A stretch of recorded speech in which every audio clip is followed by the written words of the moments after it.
Ya, yuk kita mulai nyanyi ya.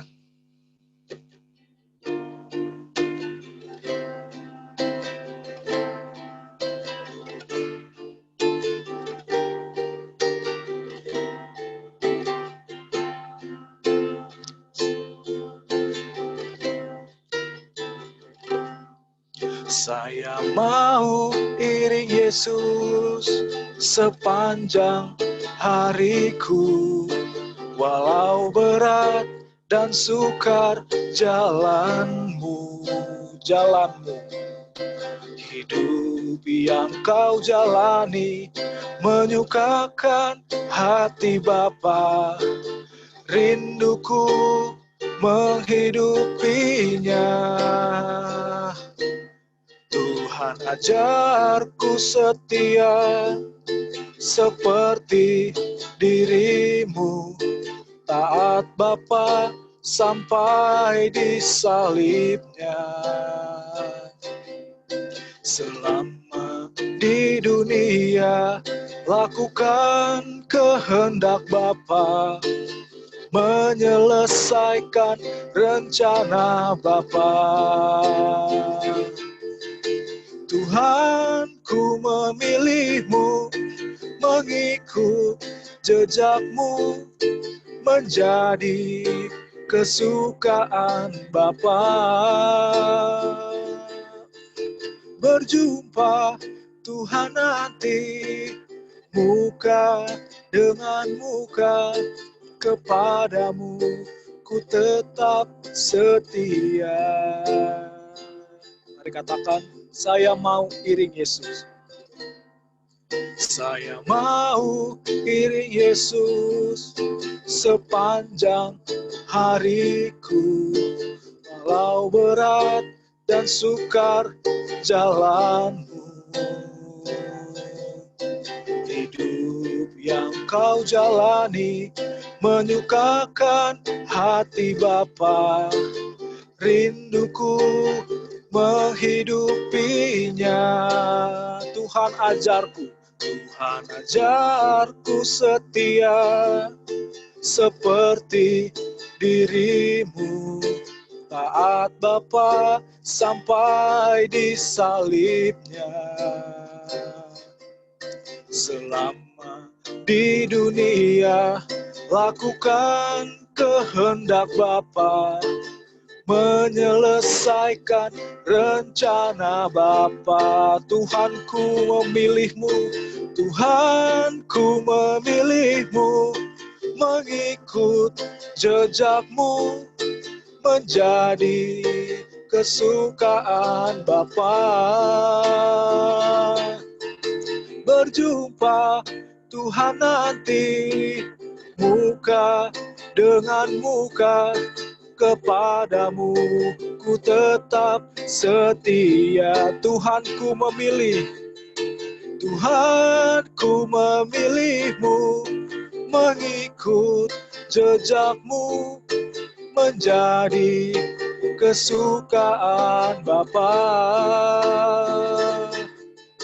Berjumpa Tuhan nanti, muka dengan muka, kepadamu ku tetap setia. Sekali lagi, Tuhanku memilihmu, Tuhanku memilihmu, mengikut jejakmu, menjadi kesukaan Bapa.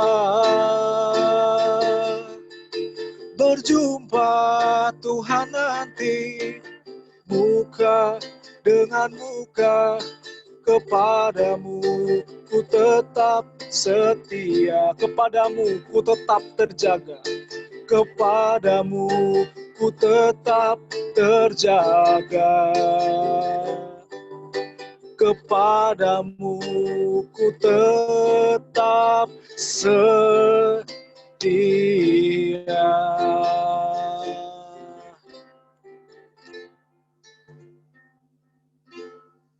Mari kita bersatu di dalam doa. Tiada hentinya ya Bapa, kami mengucap syukur kepadamu. Terima kasih untuk segalanya yang telah kau percayakan bagi kami ya Bapa. termasuk kami semua yang ada dalam Zoom ini ya Bapak. Terima kasih atas penyertaan-Mu pada kami. Kami sekarang ingin bersekutu ya Bapak. Kami ingin mengenal lebih banyak mengenai diri Engkau. Sertailah pertemuan kami ini ya Bapak. Berikanlah pemahaman yang lebih kepada kami ya Bapak, agar cara berpikir kami bisa berubah menyerupai cara berpikir seperti itu. Terima kasih Bapa di surga. Dalam nama Tuhan Yesus Kristus, kami telah berdoa dan mengucap syukur. Haleluya. Amin. Ya, shalom semua. Shalom. Yo, shalom.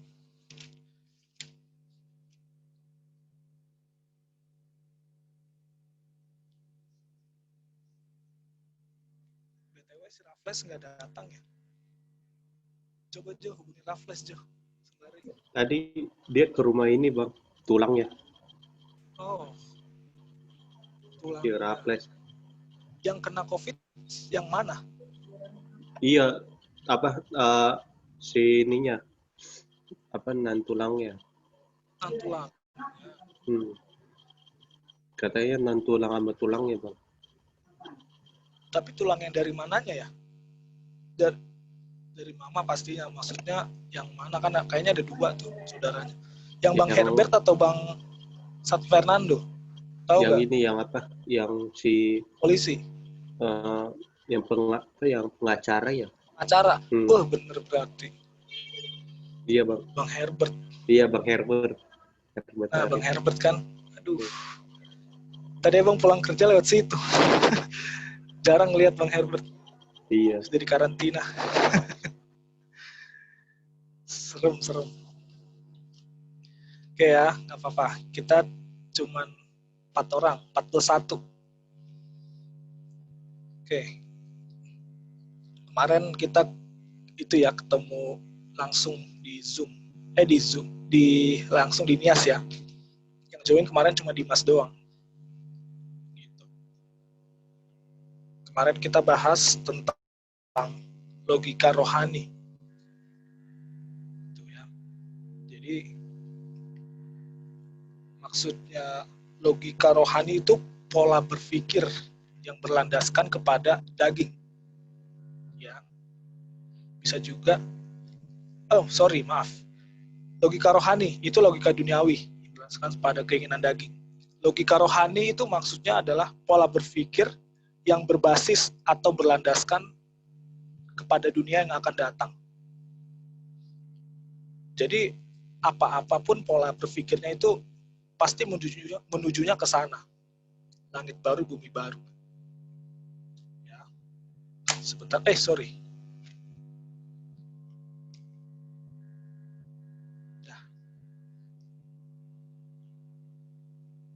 Logika rohani, kalau bicara soal logika, itu maksudnya pola atau landasan berpikir. Kalau bicara soal rohani, itu maksudnya sesuatu yang memuat nilai-nilai yang lebih dari yang bersifat fana. Berarti nilai-nilai kekal. Itu ya, kemarin kita belajar tentang itu. Jadi banyak orang yang punya landasan berpikirnya kepada hal-hal yang ada dalam bumi ini. Landasan berpikir. Itu ya. Gak ada atau hampir tidak ada malah orang yang punya landasan berpikirnya itu ke langit baru, bumi baru. Rasanya sulit jika menemukan orang seperti itu. Malah pola berpikir, jarang orang punya pola berpikir di mana segala yang dilakukan itu bisa dilakukan nanti di langit baru, bumi baru. Gitu. Pokoknya fokus kepada kesenangan dunia ini saja. Gitu. Jadi orang yang nggak punya logika rohani, itu pasti dalam segalanya berpikir orang yang nggak punya logika rohani, segalanya bakal berpikir kalau hidup ini cuma di bumi ini aja. Jadi ya mengusahakan berbagai cara untuk menyenangkan dirinya sendiri, menikmati banyak kesenangan dari bumi ini. Itu ya.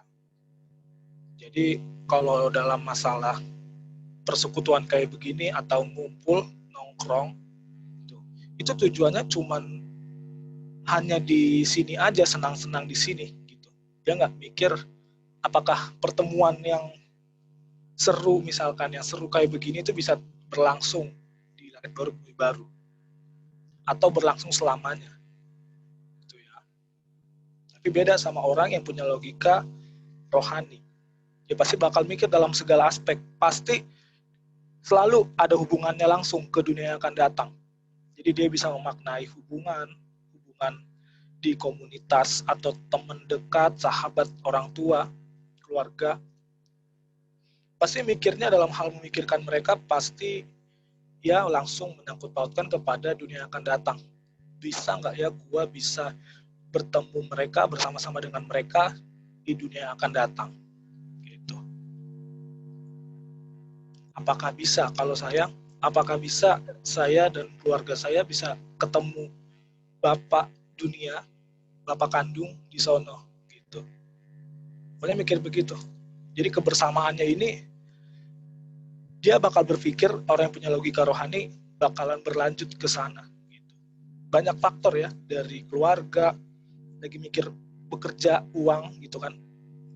Dia harus dia bekerja gitu. Apakah uang yang gue dapat ini bisa gue pakai untuk memperluas kerajaan Allah? Gitu. Itu orang yang punya logika rohani.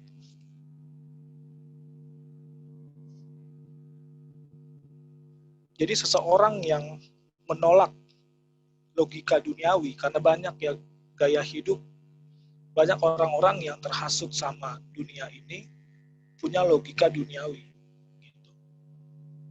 Dalam segala hal mencari kepuasan sementara, hal-hal yang bersifat fana.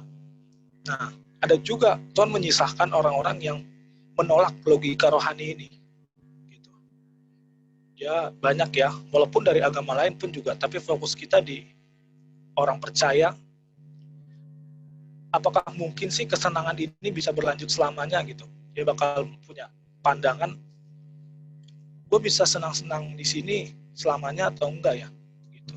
Gak mungkin kita selamanya bisa bersama, bisa menikmati ini.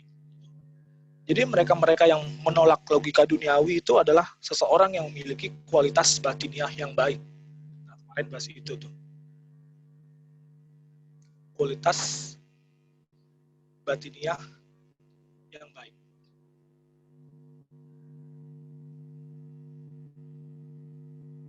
Sebentar ya, cut dulu nih.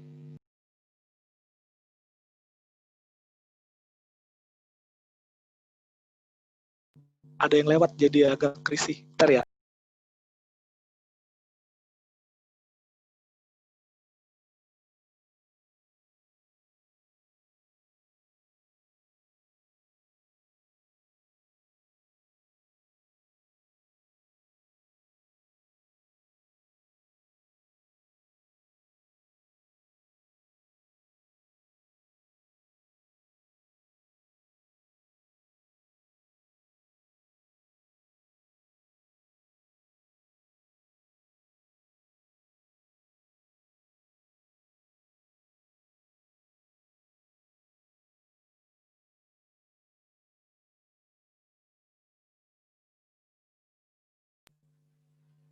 Makanya saya lebih senang Zoom gini di rumah orang dibanding di sini.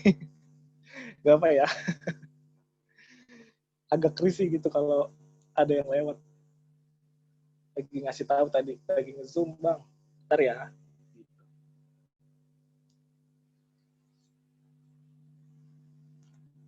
Soalnya yang punya rumah tadi. Nah itu, kemarin kita bahas juga orang yang memiliki kualitas batiniah yang baik. Itu ditandai dengan dua hal. Yang pertama kan dia bakal mengasihi Tuhan. Mengasihi Tuhan. Itu apa sih? Itu menyatakan pikiran perasaan Tuhan kepada Tuhan. Gitu. Kalau mengasihi Tuhan dengan pikiran perasaan kita sendiri, kita nggak bakalan bisa. Gitu. Karena kita udah jatuh dalam dosa ya. Jadi mengasihi siapapun juga termasuk Tuhan itu harus pakai pikiran perasaan Tuhan. Gitu. Orang yang memberikan dirinya tanpa batas. Tuh, demi pekerjaan Tuhan. Pastinya dia juga orang yang melayani perasaan Tuhan juga. Yang kedua itu, tanda manusia batiniah yang baik itu dia akan merindukan kerajaan Tuhan. Ya, yang gak akan betah ada di bumi ini.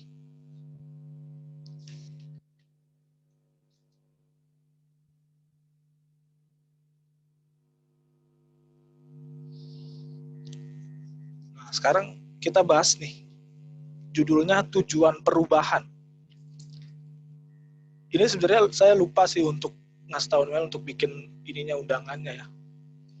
Gitu. Kayaknya saya ngerasa hari cepet banget loh. Kalian ngerasa juga nggak sih? Hari kok cepet banget ya? Jo ngerasa ya? Iya bang. Kayaknya 2020 itu rasanya lost begitu. Tambah karena pandemi. COVID juga kan. Iya. Kenapa, Wel? Kayak setahun Kenapa, hilang gitu. Kayak setahunnya hilang gitu. Iya, Iya. belum waktu setahun. Iya betul. Waktu setahun. Bencana apa aja sih kemarin itu? Oh, banjir ya. Awal tahun itu kan banjir tuh. Banjir, masa-masa banjir. Habis itu masuk masa apa? Banjir. Maret, Februari, Maret ya baru booming corona. Itu kan. April PSBB. April, Mei, Juni. Juli udah mulai dibuka dikit-dikit. Sekarang Agustus. Udah. Segitu-gitu aja. Ditutup lagi. Natal bentar lagi. Bentar lagi Natal. Gimana ini? Ya, kalau hari ini sih ngerasa makin cepet hari ya. Gak tahu kenapa deh. Tiba-tiba aja udah hari Senin lagi. Kemarin hari Senin, kemarin kita 17-an, sekarang udah hari Senin lagi. Bang Randy aja mau ulang tahun kan? Loh, kok langsung ke situ? Iya, Jo nyusul kan bulan depannya. Iya. Ya Jo, ini Jo kode ya. Wah, mantap. Para Januari. Januari. Base camp Oh gitu. iya. Ini kita berdoa ya, semoga September udah jadi rumahnya. Raffles. Wis. Kalau jadi ya, kalau yang bisa keluar, kita ke sana deh. Kita komsel di sana, tapi tetap pasang Zoom. Kalau yang nggak bisa. Sekalian bikin ibadah ucapan syukur aja, Kak. Oh ya, usulnya ke Raffles deh, bukan ke Karendi. Raffles tuan rumahnya. Kayaknya sih bikin ibadah ucapan syukur, cuman nggak tahu deh. Yang pasti kita nanti di sono. Karena dia juga nanti 2 malam di sono, Zoom gini di sono. Lebih deket lah, lebih enak, lebih nyaman juga. Aku udah bisa keluar sih, cuman ya masalahnya nggak ada yang jemput, Kak.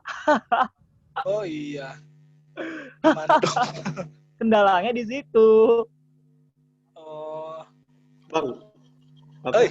Kota yang apa? 10 rupiah sekarang ada. Apa? Oh, udah redenominasi rupiah. Bukan bang, yang kota yang 10. Beda. 10 giga, 10 rupiah bang. Oh, bang dengarnya kuota. Iya. Oh, Telkomsel itu ya? Udah nyoba bang? Oh, belum coba. Iya, kalau internetan gitu, surfing nggak bisa kayaknya. Cuman pakai aplikasi Zoom. Gitu. Iya, Telkomsel. Iya. Telkomsel. Iya, Zoom. Udah ganti. Aplikasi apa buat inilah. Belajar. Conference, iya belajar. Iya, pengen coba deh. Cuma 10 perak. Lumayan. Bisa berapa kali? 8 kali pertemuan. 10 giga. Rata-rata. Ya, jadi kita bahas tentang tujuan perubahan. Kita tahu ya, kita ini udah ditebus oleh Tuhan Yesus ya. Tuhan Yesus mengembalikan keadaan kita gitu. Yang tadinya kita di bawah kuasa kegelapan, sekarang kembali menjadi milik Allah gitu. Tapi itu bukan mutlak. Gitu ya. Kita dimungkinkan untuk menjadi anak-anak Allah. Tadinya sebelum Tuhan Yesus datang, kita menjadi anak-anak Lucifer gitu, karena kejatuhan manusia ke dalam dosa. Itu ya.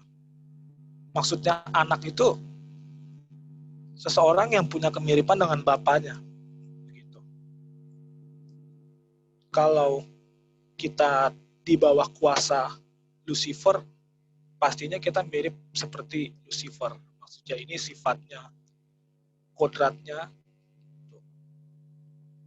Sekarang kita dilepaskan dari belenggu itu. Gitu.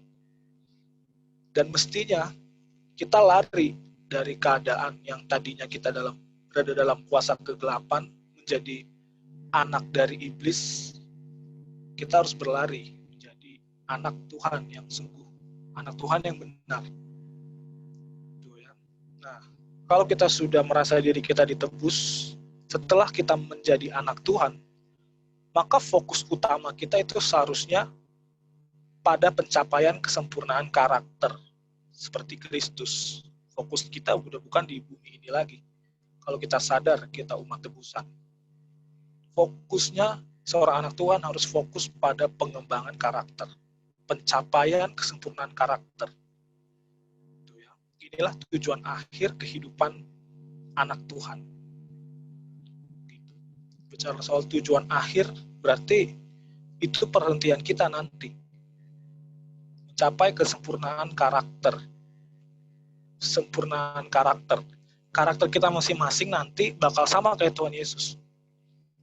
Walaupun kita berbeda kepribadian, kombinasi kepribadian, tapi karakter kita sama. Kualitasnya sama. Seorang yang punya karakter seperti Tuhan Yesus, walaupun berbeda kepribadian dengan yang lain, itu punya kesamaan karakter. Jadi kalau misalnya ngikutin itu ya, teori kepribadian Socrates gitu, kita menjadi Yesus versi melankolis, wah itu keren. Versi pragmatis, wah sanguinis dan koleris, gitu. Dalam kombinasi yang dominan. Jadi anak-anak Tuhan punya kemiripan itu, memiliki karakter yang sama, walaupun kepribadiannya beda. Inilah tujuan akhir kehidupan anak Tuhan. Perjalanan hidup kita itu endingnya harus itu, pencapaian kesempurnaan karakter. Kalau kita merasa kita harus menjadi anak Tuhan yang benar. Nah, disinilah kita ya yang menjadi sarana komunitas ini, ya menjadi sarana kita untuk bertumbuh, untuk mengenal Tuhan lebih lagi, gitu.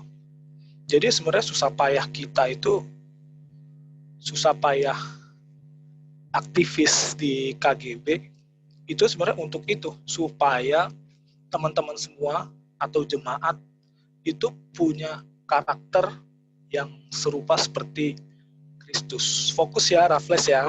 Fokus. Shalom. Dah. Ya. Diulang nih, karena pencapaian terakhir anak Tuhan itu kan mencapai kesempurnaan karakter seperti Tuhan Yesus. Nah, KGB menjadi sarana ya untuk mencapainya itu.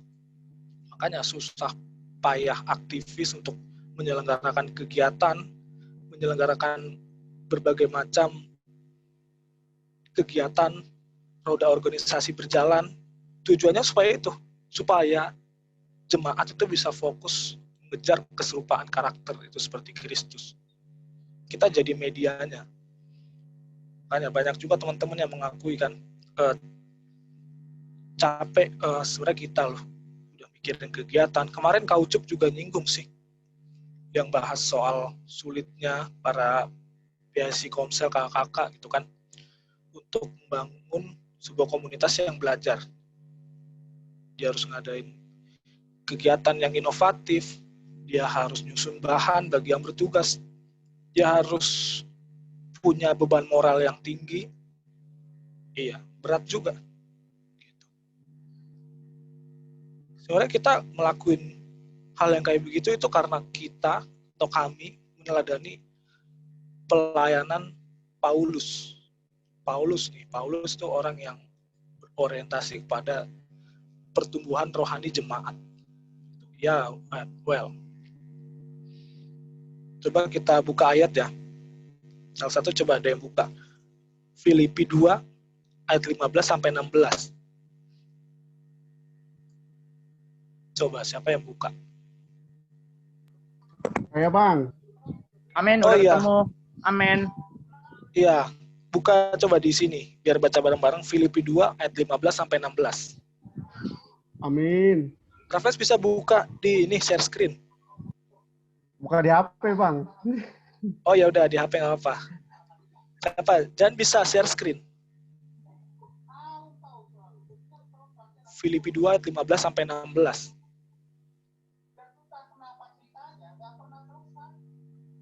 Oh nggak ada respon.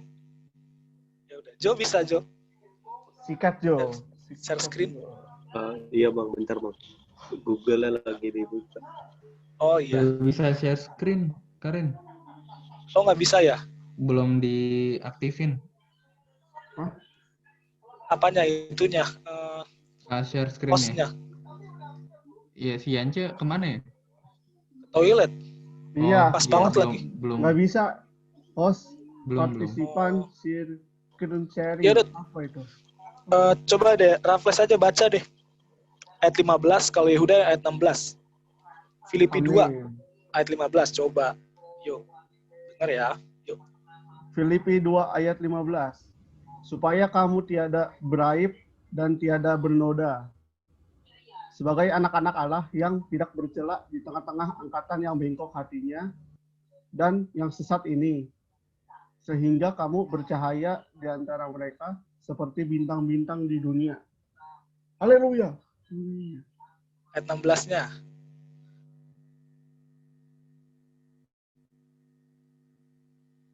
Sikat ya udah. Oh. Lanjut, Raf. Amin. Tunggu bentar, Ron. 16. Ayat 16. Sambil berpegang pada firman kehidupan, agar aku dapat bermegah pada hari Kristus, bahwa aku tidak percuma berlomba dan tidak percuma bersusah-susah. Itu ya. Oke, thank you, Raf. Jadi semangat pelayanan Paulus itu semua untuk jemaat. Itu ya, supaya jemaat bisa mencapai kesempurnaan karakter seperti Kristus. Sebenarnya itu yang menjadi standar kehidupan kekristenan. Standar hidup kekristenan itu bukan terletak pada hal-hal lahiriah. Ya. Jadi keberhasilan seorang Kristen itu bukan ditandai dengan dia aktif pelayanan, gitu, dia rajin ke gereja. Seorang Kristen yang berhasil, itu maksudnya. Dia bukan hanya dia berhasil dalam menjadi pembicara, gitu kan, dan hal-hal lahiriah yang lain, gitu. Nolong orang, mujizat, gitu. Dia pakai karunia-Nya untuk show, gitu ya. Standar hidup kekristenan bukan terletak pada hal lahiriah, tapi pada apakah natur anak Allah itu bisa berkembang, bertumbuh, berkembang dalam diri masing-masing setiap orang. Begitu. Menjadi anak Tuhan itu berarti memiliki natur baru, yaitu natur ilahi. Natur bicara soal kodrat. Kodrat bicara soal bawaan atau hal yang mendasar dalam diri manusia. Gitu. Coba dibaca lagi, Raf. 2 Korintus 5 ayat 17. 2 Korintus 5 ayat 17.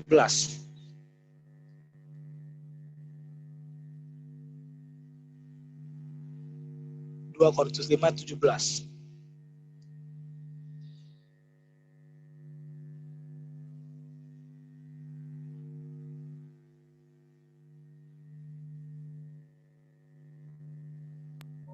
2 Korintus 5 ayat berapa, Bang? 17.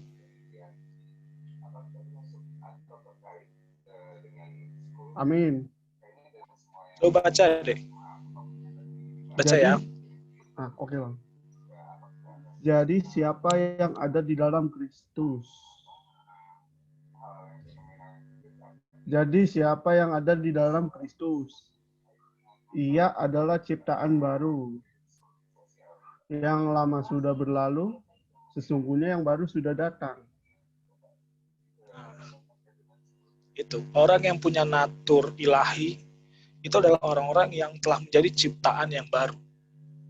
Gitu. Ciptaan yang baru. Jadi orang percaya itu harus sungguh-sungguh menghargai natur baru yang diberikan Tuhan. Tuhan memberikan natur yang baru. Gitu. Karena yang lama itu kita punya natur dosa ya pastinya ya. Kita lahir pada awalnya itu bukan memiliki kodrat ilahi. Gitu. Kita lahir ke dunia ini mewarisi kodrat dosa. Tapi Tuhan menawarkan kodrat yang baru. Kodrat yang membuat kita bisa lepas dari belenggu-belenggu apapun dan menjadi terikat dengan Tuhan. Jadi kita harus benar-benar sungguh-sungguh menghargai natur yang Tuhan kasih itu. Gitu. Bagaimana caranya kita menghargai natur baru yang Tuhan berikan? Gitu ya. Adalah dengan cara kita tetap memfokuskan diri terhadap pengembangannya. Memfokuskan diri terhadap pengembangannya.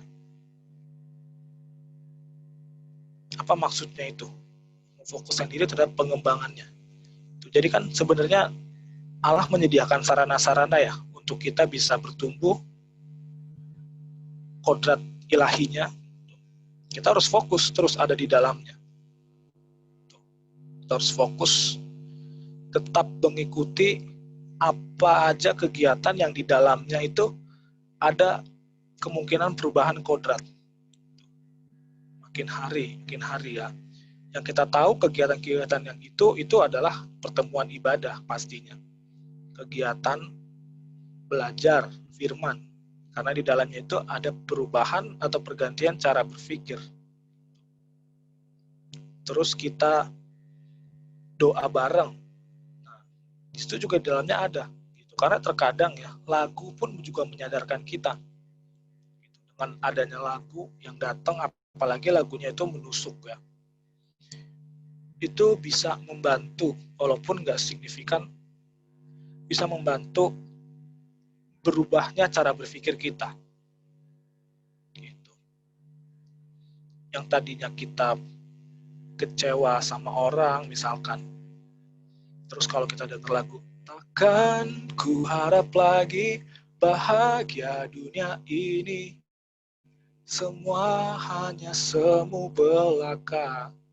Gitu. Nah, itu kita pasti bakalan perlahan punya pikiran bahwa nggak ada siapapun yang kita bisa mengharapkan kebahagiaan di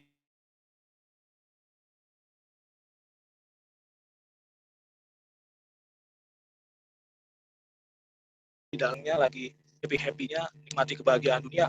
Ini luas ya kebahagiaan dunia. Gitu. Pokoknya kebahagiaan dunia itu maksudnya kebahagiaan Tuhan pokoknya. Apapun kebahagiaan yang tidak didapat dari Tuhan itu kebahagiaan dunia. Betul. Bagaimana bisa tahu kebahagiaan di dalam Tuhan itu bagaimana? Di saat kita menikmati kebahagiaan, di saat itu juga Tuhan juga menikmati kebahagiaan itu. Ngumpul gini kan senang, kita bahagia ya. Kita jadi senang gitu. Pastinya Tuhan juga disenangkan. Karena kita membicarakan tentang Tuhan. Begitu. Banyak contoh-contoh lain ya. Kita bahagia, misalkan lagi kita dalam keadaan stres ya, kita butuh refreshing gitu. Tapi kita dalam sehari-harinya itu kita memikirkan Tuhan gitu. Jadi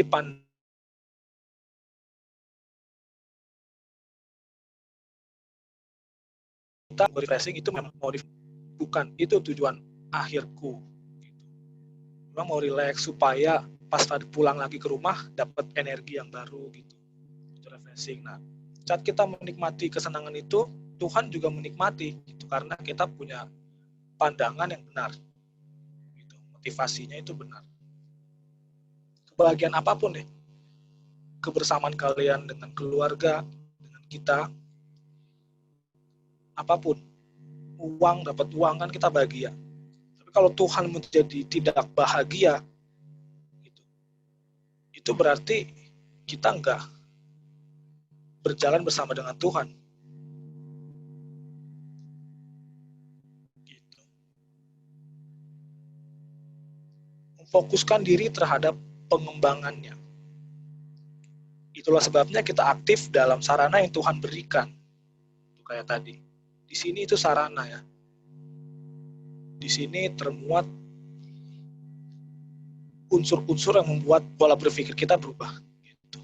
Di sini kan sebenarnya kalian sedang disuntikin dengan doktrin kebenaran. Perlahan masuk dalam pikiran. Nanti yang sampai membuat tindakan teman-teman itu nanti pada saat action, pada saat bertindak gitu. Kalian secara nggak langsung pasti keinget pembahasan ini. Tadi karena dibahas ini tentang perubahan pola berpikir. Itu perlahan. Gak mungkin kalian gak mengingat sama sekali apa yang difirmankan. Pasti suatu saat itu bakalan menolong kita.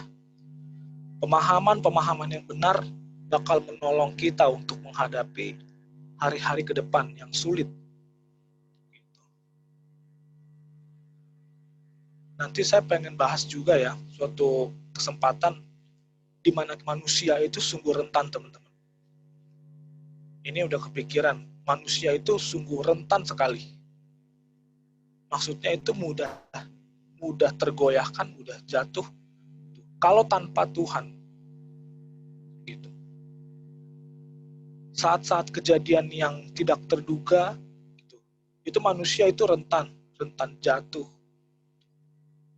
Misalkan ya, saat kita dapat kabar gak enak gitu. Amit ya, kalau misalnya kita ditelepon, ini langsung Randy lah, misalkan saya. Randy lagi di mana? Lagi kerja, tuh. Emang ada apa? Coba pulang dulu ke sini. Si ini lagi kenapa-napa. Si ini lagi sakit. Wah, itu kan saya kemungkinan bisa goyah ya. Saya rentan. Gitu. Jadi keadaan-keadaan yang tidak terduga itulah. Kalau kita nggak bergantung sepenuhnya pada Tuhan, gitu, di dalam keadaan-keadaan yang nggak enak itu kita pasti deh batin kita tergoncang. Kemungkinan besar ya pasti kalau tanpa ketergantungan dengan Tuhan kita pasti jatuh. Banyak hal-hal yang lain ya. Hal-hal yang tidak kita duga. Nah, itu. Oke, balik lagi. Jadi memfokuskan diri terhadap pengembangannya itu maksudnya kita aktif dalam sarana yang Tuhan berikan. Gitu. Sarana, di sini sarana. Paranoia sarana. Ya. Tugas-tugas yang diberikan itu sarana. Semuanya juga sarana. Gitu. Kita fokus gitu karena di dalam segala hal itu kan Tuhan bekerja ya, amin ya. Tuhan bekerja dalam segala hal, mengubah kita. Jadi ini semua keaktifan kita itu sebenarnya bukan untuk memenuhi kewajiban beragama saja. Gitu. Karena kita Kristen, kita wajib ikut pertemuan ibadah. Gitu ya. Pokoknya kita senang aja ada pertemuan ibadah karena kita Kristen.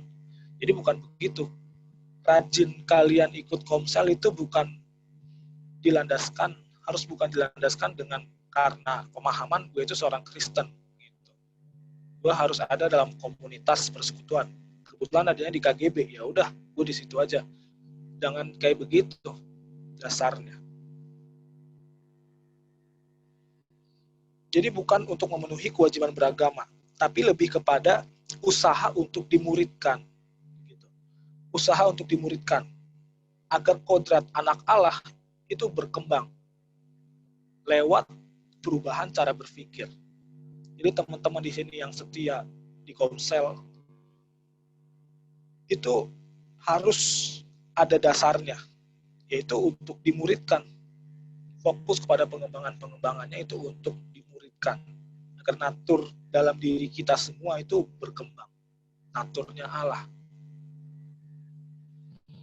Coba kita buka ayat lagi deh, yang tadi. Coba 2 Korintus 5 ayat 17. 2 Korintus 5 ayat 17.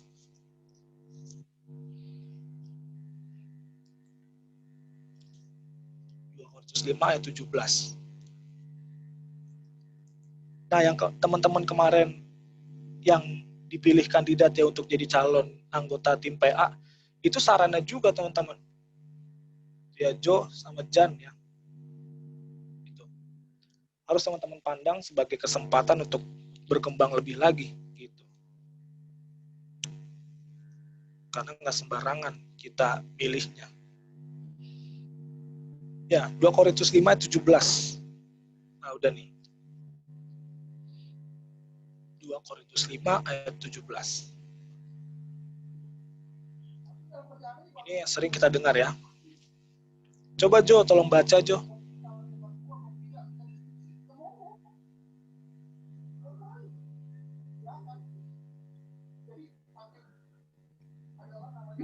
Coba ajak baca Jo.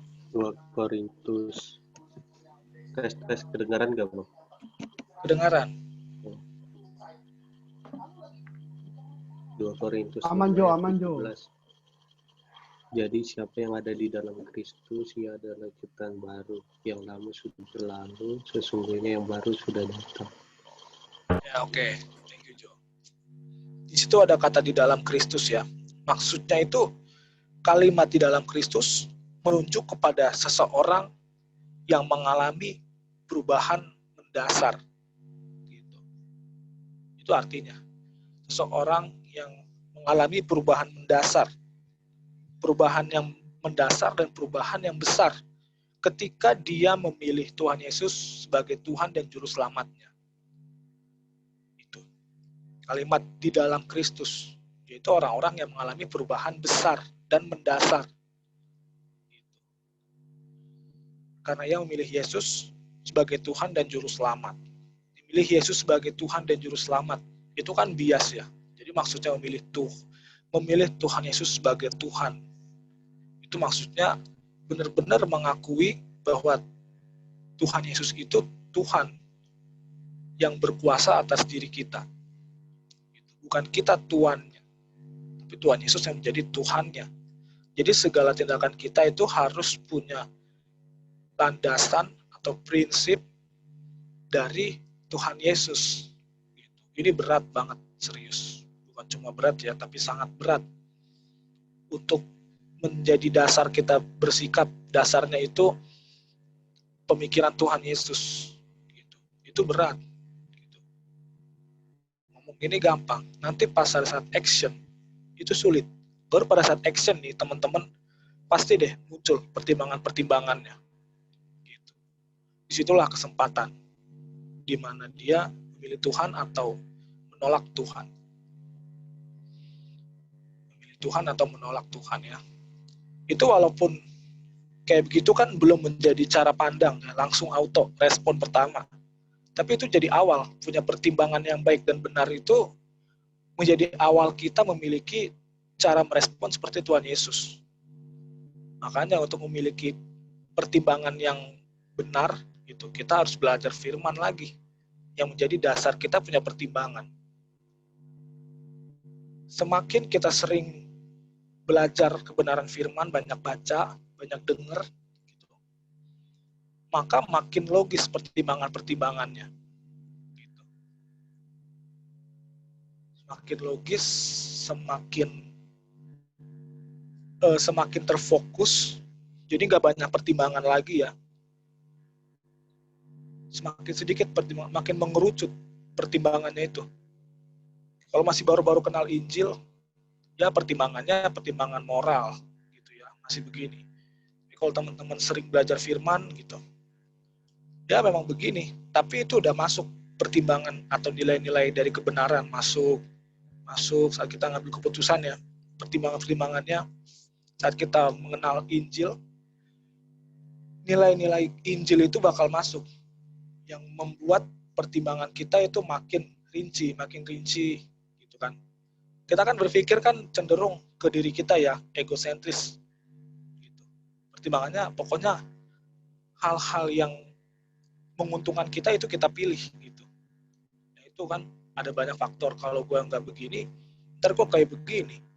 Kalau gue begini, pasti gue ntar begini. Kayak begitu. Tapi kalau udah kita kenal kebenaran firman, itu nanti makan mengerucut. Gitu. Jadi pertimbangan-pertimbangan egosentris yang tadi makin sedikit, makin rendah hati, makin berserah sama Tuhan ya. Kalau dia menjadikan Tuhan sebagai Tuhan dan Juru Selamat, dia berserah diri atas kehendak Tuhan, apapun kehendak Tuhan. Makin dia belajar firman, pertimbangannya makin dikit, makin mengerucut, sampai dia punya penyerahan total. Gitu. Gak ada pertimbangan ini lagi gitu. Pokoknya yang berfokus kepada apa yang Tuhan kehendaki. Itu doang. Nah, itu maksudnya. Sampai sini paham gak ya tadi Karini ngomong apa ya? Paham ya, Jo, paham ya? Well, paham gak, Well? Bisa ngejar tadi pas lagi ke toilet? Bisa ikutin ya? Oke. Dan masih stay?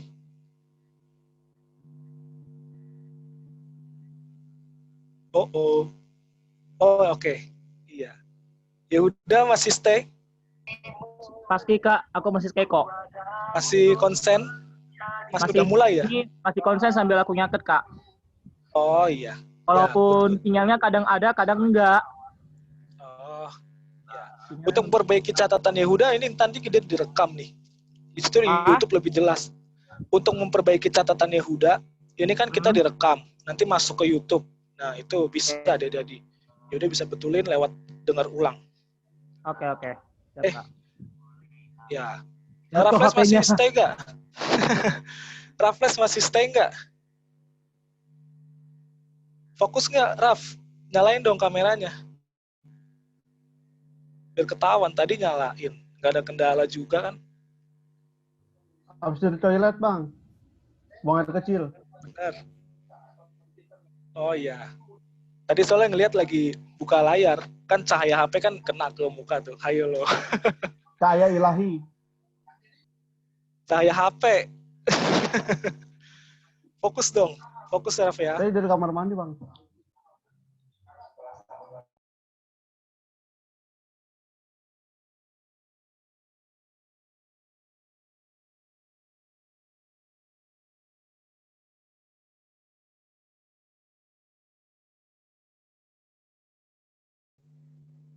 Ya.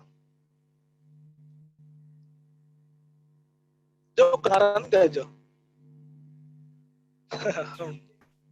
Udah ya, udah. Patah-patah, Bang. Udah. Dikit tadi. Iya. Tadi batas harian data seluler telah tercapai. 1 giga udah lewat. Hah? 1 hari 1 Data giga, kayaknya Bang. bukan sih 1 harian ini, maksudnya bukan di Zoom ini.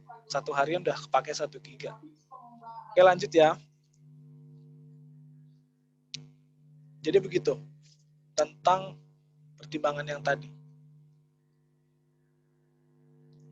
Memilih Tuhan Yesus Kristus sebagai Tuhan dan Juru Selamat. Kalau tadi kan udah soal memilih Yesus sebagai Tuhan itu udah. Soal Juru Selamat, ya kita biar bisa selamat, ya biar bisa masuk dunia yang akan datang, memang harus melalui cara hidup Tuhan Yesus. Dengan cara mengikuti cara hidup Tuhan Yesus, kita bisa selamat. Kalau pengertian umum kan ya, selamat itu ya masuk surga, terhindar dari neraka. Kalau pengertian yang sebenarnya itu dikembalikannya manusia ke rancangan semula Allah.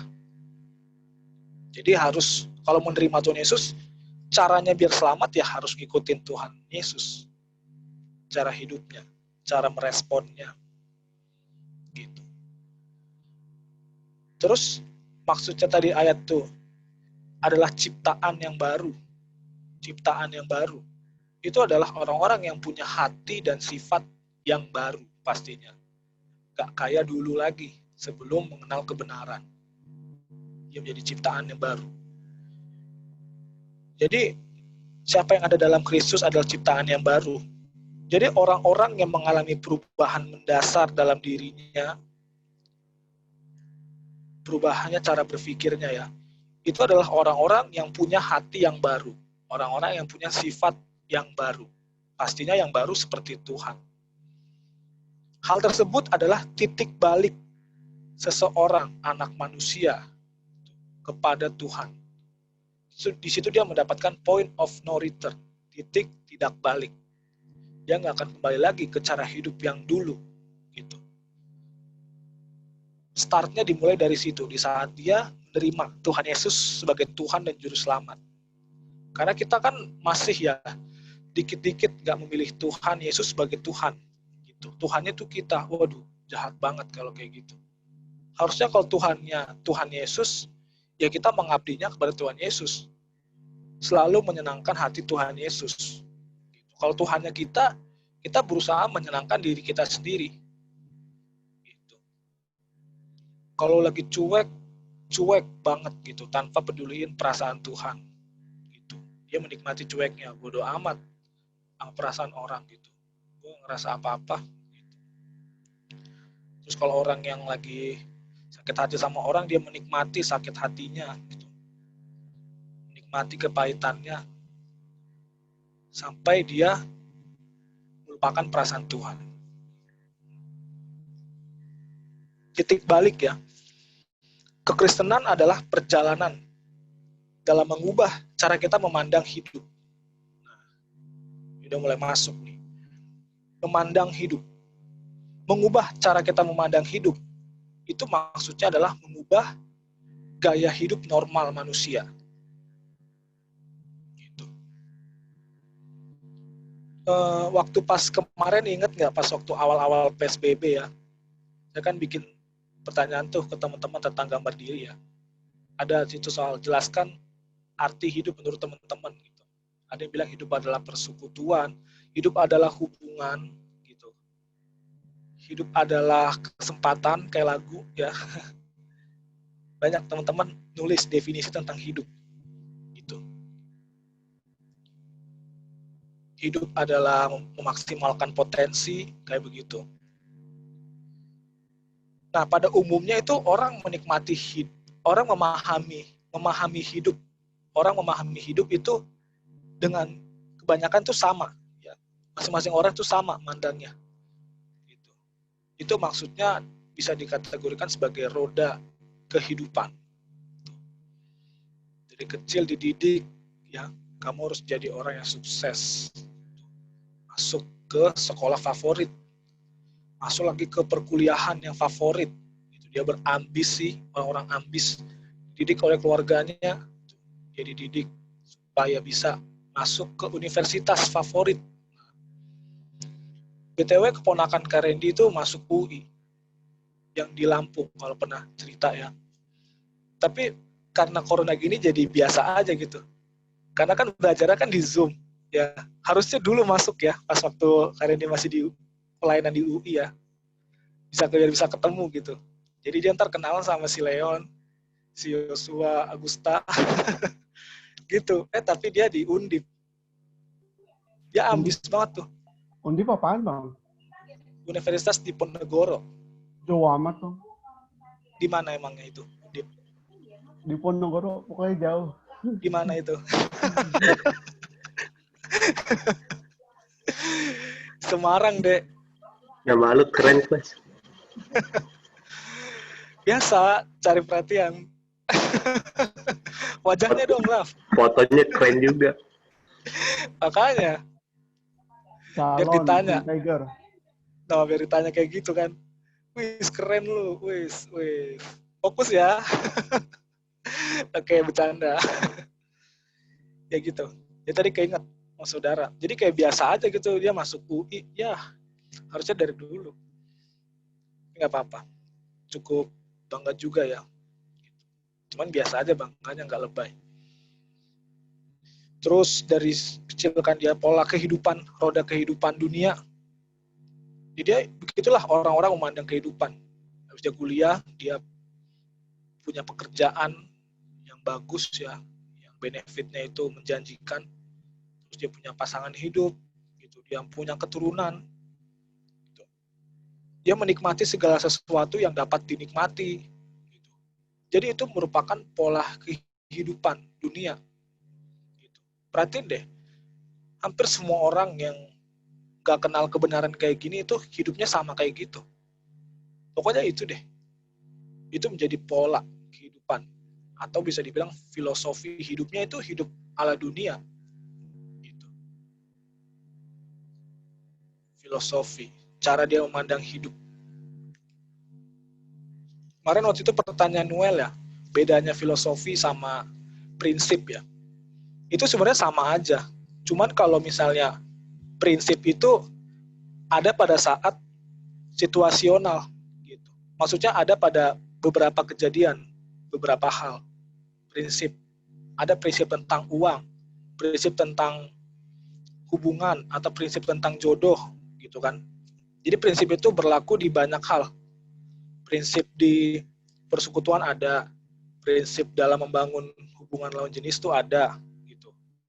Apalagi prinsip yang kita pelajari soal membangun hubungan lawan jenis gitu ya kita harus bisa memilih orang yang sepemahaman dengan Tuhan, bukan cuma dengan sepemahaman dengan kita, tapi sepemahaman dengan Tuhan. Itu susah gitu. Jadi teman-teman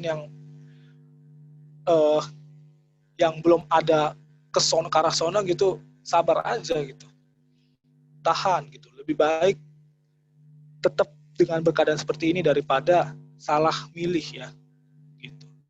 Bisa berabe nanti. Gitu ya Wel ya. Gitu. Itu kan tentang itu, memandang prinsip dari memilih pasangan hidup. Itu kan. Ada lagi prinsip tentang mempergunakan uang, tentang keluarga. Banyak prinsip-prinsip gitu. Harusnya prinsip-prinsip yang kita tegakkan itu kan prinsip kan jadi tonggak ya, penegak kita dalam mengambil keputusan. Prinsip-prinsip yang kita tegakkan itu bagaikan tiang ya, tegakkan di sini. Dalam prinsip keuangan tuh begini, prinsip mengenai pengembangan diri itu harus begini. Prinsip itu harusnya semua itu ditegakkan melalui kebenaran firman. Jadi sama. Nah kalau filosofi itu, ini menurut Kak Randy ya, itu bicara soal kita memandang kehidupan gitu. Jadi konteksnya itu luas, lebih besar. Filosofi. Jadi begitu, hampir sama sih. Cuman bedanya itu. Nah, jadi begitu. Terus roda kehidupan ya. Orang kan banyak salah memandang hidup. Itu yang tadi dibahas. Memandang hidup. Gitu. Orang-orang pasti mandang hidup dengan model meraih kehormatan, meraih gelar prestasi, jabatan. Itu merupakan pola kehidupan, makanya dia bersaing untuk bisa menunaikan pola kehidupan itu. Pola hidup anak dunia. Filosofi anak dunia. Tapi teman-teman, ketika kita bertemu Tuhan, itu segalanya itu jadi nggak berarti bagi kita. Saat kita udah menemukan Tuhan, menemukan apa yang Tuhan kehendaki, segalanya jadi nggak berarti bagi kita. Gitu. Tuhan menjadi satu-satunya tujuan hidup kita, jadi bukan yang lain. Ini proses pergantian itu ya. Jadi begitu. Yang tadinya punya filosofi anak dunia, gitu. Ikutin apa ya kesenangan orang dunia, gitu. Menjadi kesenangannya satu-satunya itu Tuhan. Gitu. Jadi di mana Tuhan senang, di situ kita senang juga. Bisa loh kita punya banyak uang, kita senang, Tuhan gak senang. Bisa. Gitu. Bisa juga kita berada dalam komunitas yang kenal kebenaran. Gitu. Tapi satu sisi kita senang, Tuhan bisa juga gak senang. Gitu. Pasti ada yang salah dengan orang-orang kayak begitu. Tuhan kok nggak senang ya gue di sini ya, padahal komunitas gue udah benar, tapi Tuhan nggak senang. Berarti ada salah satu yang bikin yang bikin Tuhan nggak senang. Pasti Tuhan melihat hati. Gitu. Seperti Paulus ya, dalam hidupnya itu hanya satu ya. Hidup adalah Kristus gitu, dan mati adalah keuntungan. Kita garis bawahi kata hidup adalah Kristus gitu. Jadi sebenarnya di tengah-tengah pola kehidupan zaman ini atau gairah zaman ini, bisa dibilang gairah zaman ya. Pola hidup zaman ini, gairah zaman ini maksudnya gairah itu apa yang menggerakkan seseorang untuk bertindak, untuk menjalani hidupnya. Gairah hidup ini. Di tengah-tengah gairah hidup zaman sekarang, kita harus punya pandangan yang benar bagaimana kita memandang kehidupan. Jadi kalau ditanya, hidup itu apa sih? Kalau jawaban yang paling benar ya, yang paling benar. Hidup adalah hubungan ya, betul. Hidup adalah kesempatan, betul. Ya. Apalagi contohnya, hidup adalah kita memaksimalkan potensi. Ya, betul. Tapi yang paling benar tuh ini sebenarnya. Sebenarnya kita nih sedang menyamakan arti hidup. Ini masing-masing kita di Oxford ini punya pandangan yang sama tentang hidup. Gitu. Hidup itu sebenarnya adalah menemukan Tuhan. Kalau ditanya hidup itu adalah perjuangan kita menemukan Tuhan dengan baik. Menemukan Tuhan, mengenalnya dengan baik, dan melakukan segala sesuatu yang dikehendaki oleh Tuhan. Just do it. Hanya itu. Hidup ini adalah perjuangan. Perjuangan apa? Perjuangan menemukan Tuhan. Menemukan pencipta kita. Gitu. Kita sebagai anak yang hilang ya gitu. Ditaruh sama orang tua kita di satu dunia yang dimana itu dunia yang luas. Kita nggak akan bisa ketemu bapak kita, orang tua kita. Itulah seorang anak itu mesti berjuang menemukan orang tuanya.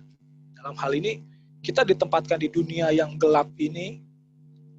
Yang gelap ini seakan-akan Tuhan gak ada, walaupun secara lahiriah Tuhan memang gak kelihatan. Gitu. Tapi memang beneran. Gitu. Kita ditempatin di sini. Dunia yang hampir tidak ada hadirat Tuhan. Gitu ya. Hampir tidak ada. Sangat sedikit peluang Tuhan mempercayakan kehadirannya. Gitu. Jadi definisi hidup itu adalah hidup adalah menemukan Tuhan. Jadi perjuangan. Hidup adalah perjuangan menemukan Tuhan. Pertama. Yang kedua, perjuangan mengenal Tuhan dengan baik. Menemukan Tuhan itu apa sih? Menemukan Tuhan itu menemukan apa yang Tuhan ingini. Melakukan kehendak Tuhan. Itu sama aja kita menemukan Tuhan. Melakukan kehendak Tuhan sama aja menemukan Tuhan. Pertama itu. Yang kedua itu mengenalnya dengan baik. Jadi kita kenal siapa pencipta kita. Kita tahu karakteristik dari Allah Bapa itu bagaimana. Gitu. Jadi kalau saat kita bertindak ya, kalau ini masih tahap pemula ya, gue mau lakuin kayak gini, kayak enak lah. Soalnya gue kenal Bapa gue kenal, saya kenal Allah pasti nggak suka kalau aku begini. Gitu. Kenal siapa Tuhan, pribadinya dan respon-responnya. Bukan hanya respon kita yang Tuhan kenali, tapi kita harus mengenal responnya Tuhan. Gue kalau begini respon Tuhan gimana ya? Gitu. Gue kalau melakukan hal ini, Tuhan bertindak apa ya? Gitu. Itu harus kita kenali, kita baca polanya, gitu ya. Sulit memang sih, serius. Karena kita ditempatkan dalam dunia yang hampir tidak ada hadirat Tuhan. Yang kita harus cari, perjuangan ya. Sama yang ketiga itu, hidup adalah perjuangan melakukan segala sesuatu yang dikehendakinya. Gitu. Semua itu atas dasar karena kita itu tercipta untuk Tuhan. Kita bukan tercipta untuk diri kita sendiri. Tapi kita tercipta untuk kesenangan Tuhan. Makanya kita ada. Karena Tuhan sungguh luas dan nggak bisa atau sangat sulit diselami. Luas, maksudnya abstrak, beneran abstrak ini. Seakan-akan Tuhan itu nggak ada. Dan tak terselami pikiran kita, gitu ya. Maka untuk melakukan hal tersebut, melakukan 3 hal itu, melakukan definisi hidup itu butuh perjuangan yang mengabaikan segala hal. Karena sulit ya melaksanakan definisi hidup yang benar tadi, 3 itu. Karena itu dibutuhkan perjuangan yang mengabaikan segala hal. Segala hal mesti kita abaikan yang gak sesuai dengan pandangan kita mengenai hidup itu, kita mesti singkirkan gitu. Karena benar-benar perjuangan mencari Tuhan itu hal yang sulit, teman-teman. Kalau nggak dari muda teman-teman tahu ini, nggak disadarkan sama hal ini. Kalau tua sadarnya, kalau saat tua sadarnya, kayaknya nggak bakalan dapet. Gitu. Mumpung taunya dari muda. Gitu. Makin lama belajar kebenaran, makin tahu. Jadi, untungnya kita kalau bertobat sekarang sama tobatnya nanti aja gitu. Lebih untung sekarang, tobatnya sekarang, biar jadi budaya. Melakukan hal yang benarnya bisa dari sekarang, bisa berjalan lama. Menemukan Tuhan itu sulit. Jadi diulang ya, definisi hidup itu, hidup adalah perjuangan menemukan Tuhan, mengenal Tuhan dengan baik, dan perjuangan melakukan apa yang dikehendaki oleh Tuhan. Pertaruhan dan pengorbanan untuk punya cara pandang yang baru terhadap hidup itu harus dengan segenap hidup kita, pertaruhannya. Ngomong ini kayaknya gampang ya. Ini sebenarnya itu Karedi menyuntikkan teman-teman konsep yang benar. Supaya teman-teman bisa pakai ini, supaya hidup teman-teman dapat bisa meraih banyak. Gitu. Tadi ya undangan hari ini terasa cepat ya, lewat begitu aja gitu. Kalau kita nggak punya pemahaman yang benar, sebenarnya hari itu gampang kelewat sia-sia gitu. Malah sampai berujung kepada hidup kita yang sia-sia. Dari hari yang sia-sia gitu. Hari yang cepat berlalu, bulan, tahun berlalu gitu cepat gitu. Lama-lama nanti hidup kita cepat banget berlalu. Gitu. Jadi pertaruhannya itu untuk punya cara pandang yang baru terhadap hidup itu harus dengan seluruh hidup kita. Bersyukur teman-teman tahu hal ini, jadi punya persiapan yang banyak. Supaya perburuan kita terhadap Tuhan bisa berjalan lancar, teman-teman. Supaya perburuan kita, hidup adalah perjuangan ya. Supaya perburuan kita dapat berjalan lancar atau tidak terhambat, maka kita harus punya perasaan cukup. Nah, perasaan cukup itu penting ya. Perasaan cukup. Tidak mencari hal-hal apapun. Mengabaikan segala hal. Asal ada Tuhan, asal ada hadiratnya itu cukup. Gitu. Tentunya ini setelah dari sini ya, itu kita pasti bakal melewati pergolakan batin yang kuat, yang tinggi, yang besar. Gitu ya. Pasti deh, kita dalam hati kita itu ada peperangan. Makanya namanya peperangan batin atau peperangan rohani. The battle is inside, di dalam diri. Gitu. Di pikiran tahu firman, di hati itu taunya memuaskan diri. Wah udah itu debat itu, bayangkan ya. Logos yang dipelajari dengan suara hati itu debat. Oh mana yang paling kuat? Gitu. Apakah logos yang kita pelajari itu lebih kuat sampai mempengaruhi perasaan kita, atau perasaan kita yang terpengaruh oleh kodrat dosa mendominasi logos yang kita pelajari, gitu. Mana yang paling kuat nih? Wah, bakal ada perdebatan. Apalagi saat memilih keputusan ya, yang besar. Gitu. Banyak aplikasinya dari sini. Jadi kita harus memiliki perasaan cukup. Gitu. Coba buka ayat lagi nih, 1 Timotius 6, ayat 6 sampai 7, Wel. Coba. Raffles ganti lagi namanya. Coba buka ayat. 1 Timotius 6, ayat 6 sampai 7.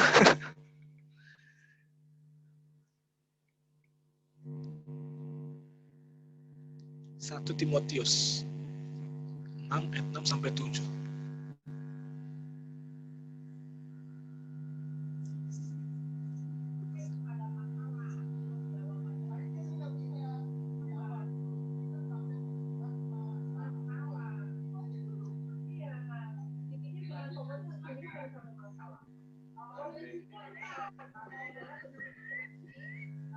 Raf, itu suara siapa, Raf? Laptop mama bang, lagi kuliah. Raf nggak pakai headset? Pakai bang, biar mama dengar. Kan mau baca. Oh, maksudnya dimatiin aja mute-nya. Mau baca bang. Oh, Raf mau baca. Oh ya udah, Raf baca deh. Udah, Raf baca. Mana bang? Mau baca. Coba baca. Apa tadi? 1 Timotius 6 ayat 6 sampai 7. Coba. Bacanya yang tegas ya. Coba yang tegas. Ayo, 3. Ya. 1 Timotius 6 ayat 6 sampai 7. Ayat 6. Memang ibadah itu kalau disertai rasa cukup memberi keuntungan yang sangat besar. Ayat 7. Sebab kita tidak membawa sesuatu ke dalam dunia dan kita pun tidak dapat membawa apa-apa keluar. Ya, ibadah kalau disertai rasa cukup memberi keuntungan besar. Makanya perasaan cukup itu harus ada. Gitu. Apa sih maksudnya perasaan cukup itu?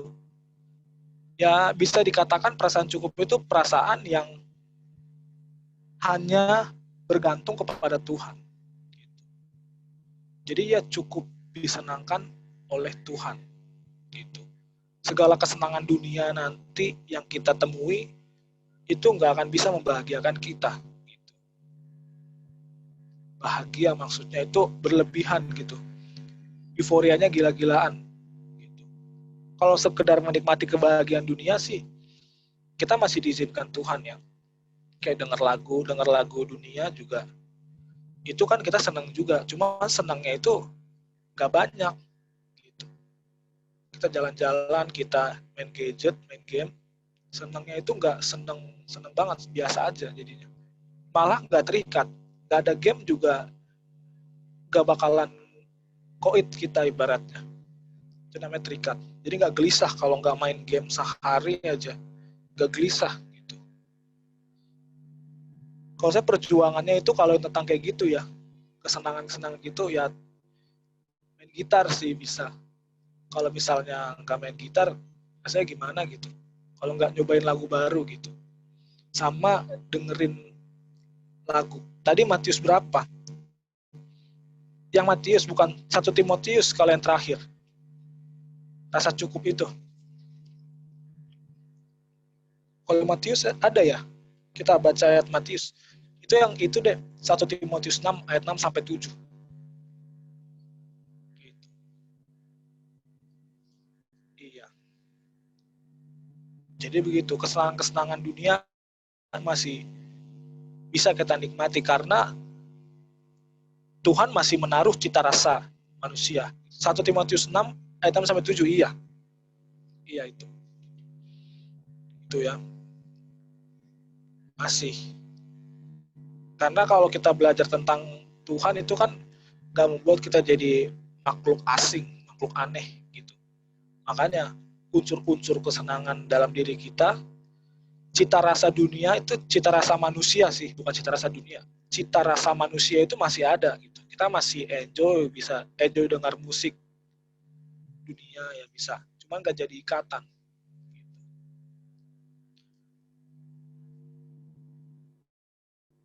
Sama banyak hal deh yang mesti juga saya bereskan. Kesenangan-kesenangan kayak gitu juga. ngumpul yang sekedar ngumpul gitu.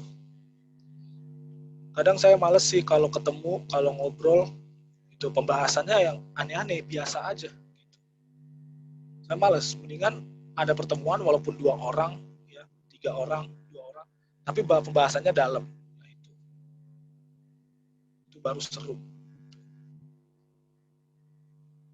Dan lain-lain ya, kesenangan lain-lain. Jadi kita harus punya perasaan cukup gitu. Cukup kita dibahagiakan oleh Tuhan. Karena seorang anak Tuhan, kebahagiaannya itu harus Tuhan. Hadirat Tuhan yang harus kita tunggu-tunggu.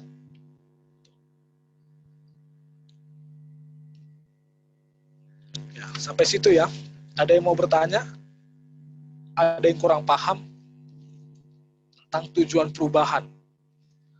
Jadi materi sebulan ini udah kelar hari ini. Untuk yang tema Oxford ya kata Noel, itu masih belum mau bawainnya ke arah apa. Karena cuma sepatu. Maksudnya maknanya itu masih belum dapat gitu. Itu next ya. Cuman sepertinya perlu juga itu. Jadi biar kita makin lebih memaknai Oxford. Itu apa sih maksudnya gitu. Gitu.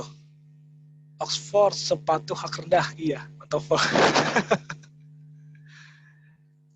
iya.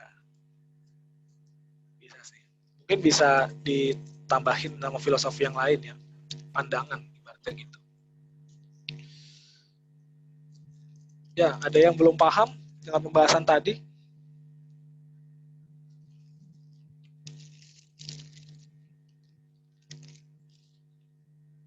Raf, ada yang nggak dimengerti nggak? Raf? Hadir, Bang. Ada yang nggak dimengerti nggak? Kayaknya ada, Bang. Apa? Raf, mengikuti Komsel tidak full karena kepotong-potong tadi. Rekamannya ada nggak, Bang? Ada nanti dari YouTube. Raf tonton Upload. terus catet ya. Iya, diupload.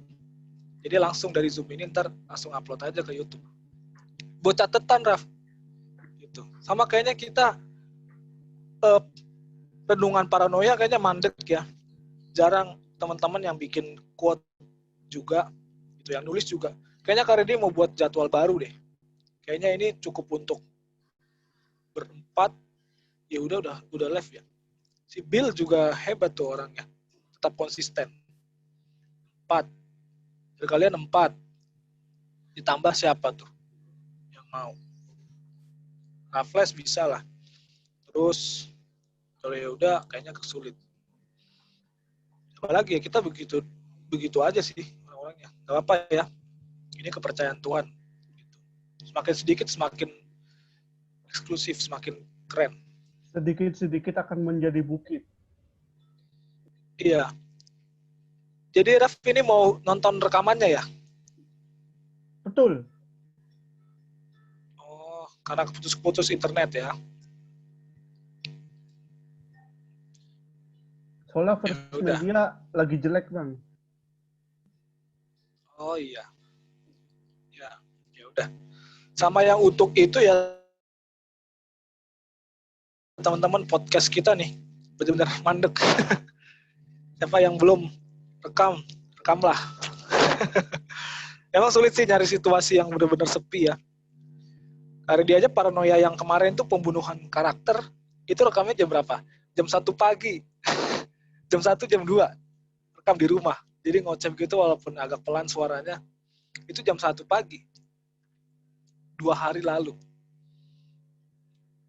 Kayak gitu. Mungkin kalau Jo bisa ngikutin cara abang kali ya. Subuh-subuh rekam. Atau pagi-pagi buta bisa rekam kayak begitu. Keluar rumah. Bisa aja, Bang, bisa. Cuman bangun ya. Oh. Atau Tapi malamnya lah. bisa sih. Malamnya bisa. Kalau nggak ada orang yang nongkrong depan rumah. Boleh, Bang. Ya udah. Siapa lagi yang belum sih terakhir? Jan ya? Atau Joe atau enggak Noel gitu. Oh ya udah Raf. Ya bikin lagi podcastnya. Gitu. Ya udah kalau nggak ada yang mau ditanya, kita nyanyi ya.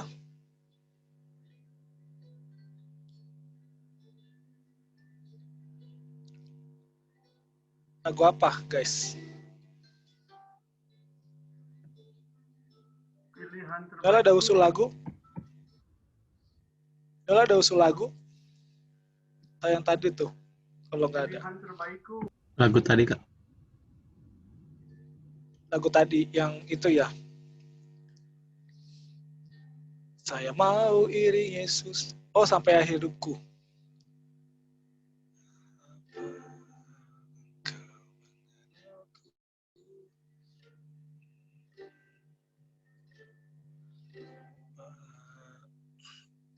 Dari mana ya kalau dari main ukulele ya? Tinggian. Bapa engkau mengenalku.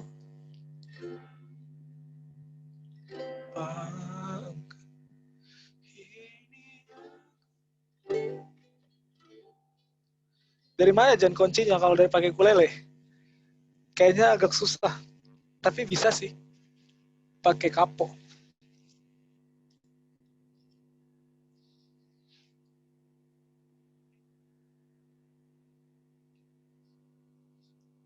Oh, atau mau itu aja?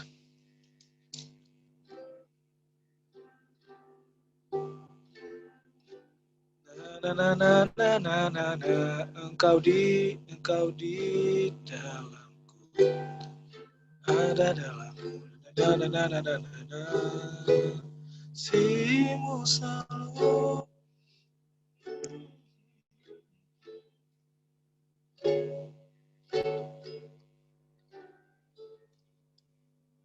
Gimana pakai ukulele aja nggak apa-apa ya?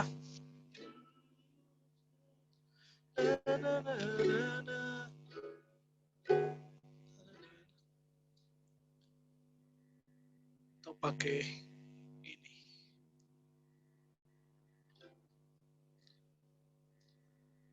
Ya udah lagu tadi aja yang Jan tadi tulis itu tuh. Di chat.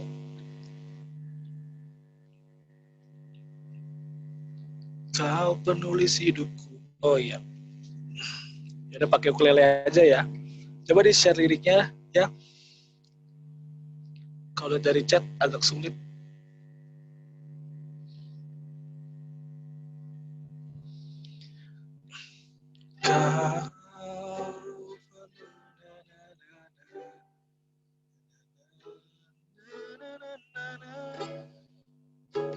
Seluruh perbuatanmu.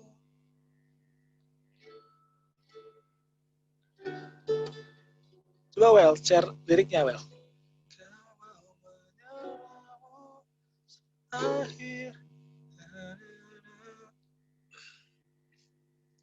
Ini udah. Nah, itu. Oh iya. Ya.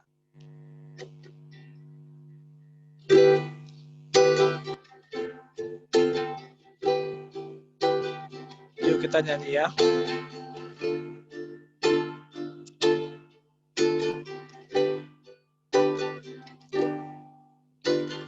Kau penulis hidupku. Kau membuat segalanya baru. Engkau di dalamku dan ku ada dalammu. Tak ada yang tak mungkin bagimu. Ku dicipta untukmu, untuk membawa harum namamu. Engkau di dalamku dan ku ada dalam. Kini ku datang mencari wajah-Mu, mengasihi-Mu selalu dengan segenap hatiku, mencintai seluruh perbuatan-Mu, mengabdikan hidupku sesuai rencana-Mu. Ku mau menyembah-Mu sampai akhir hayatku. Dari awal ya. Kau penulis hidupku, Kau membuat segalanya baru.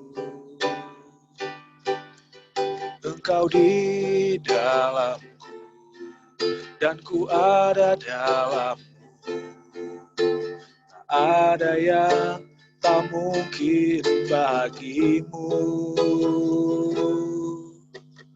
Ku dicipta untuk membawa harum nama-Mu, untuk membawa harum nama-Mu.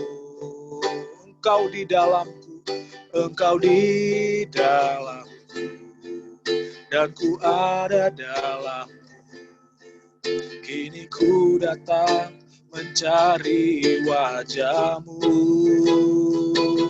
mengasihi-Mu selalu dengan segenap hatiku, mencintai seluruh perbuatan-Mu, mengabdikan hidupku sesuai rencana-Mu.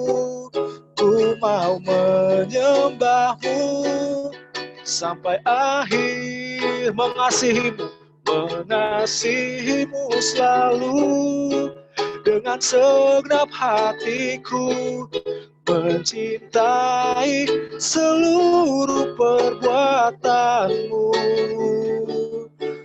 mengabdikan hidupku sesuai rencana-Mu.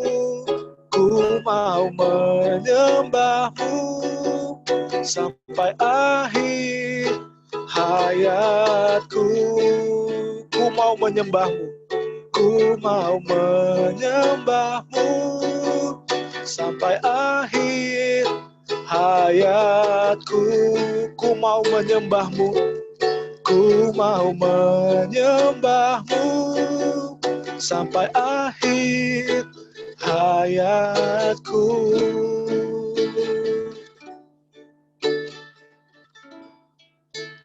Kita berdoa.